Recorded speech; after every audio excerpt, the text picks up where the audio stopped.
Dahilan nga po sa hindi natuloy ang engagement party ni na Carlos at Lynette at dahil sa video na ipinalabas ni Gagang Moira ay talaga naman pong nag-iba na ang pakikitungo ni Doc Carlos dito kay Annalyn at palagi na siyang nagagalit dito at sinabihan pa nga niya nung makita niya na hinihipo ni Lynette ang noon ni Annalyn dahil parang may lagnat daw ito at sinabi nga ni Doc Carlos na palagi niyang binibaby si Annalyn at hindi niya alam na may mga taong nasasagasahan siya.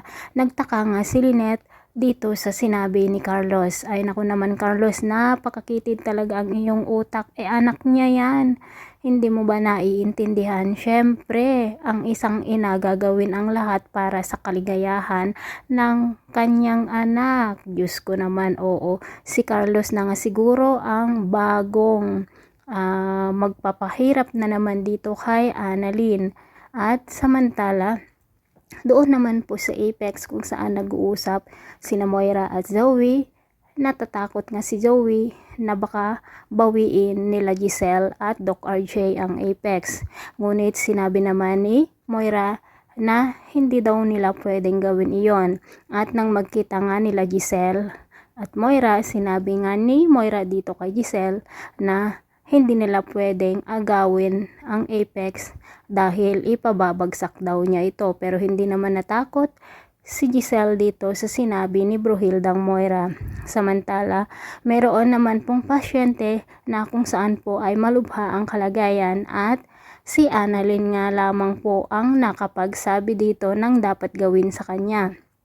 Ngunit nagalit na naman si Doc Carlos dito kay Annalyn, lalo pa nang sinabi ng pasyente na napakatalino talaga si Annalyn at manang-mana sa kanyang anak na si Doc RJ Tanyag. At dito na naman po papahiyain ni Doc Carlos si Annalyn sa harapan ng kanyang mga kasamahan. Habang nagmi-meeting nga po sila, sinabi ni Doc Carlos na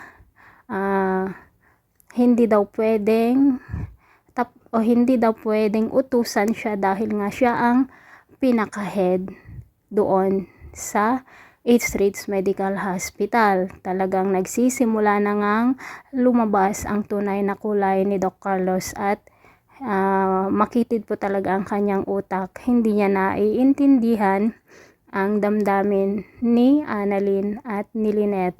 Makasarili itong si Doc Carlos, mga kapuso. Yan lamang po ang aking update.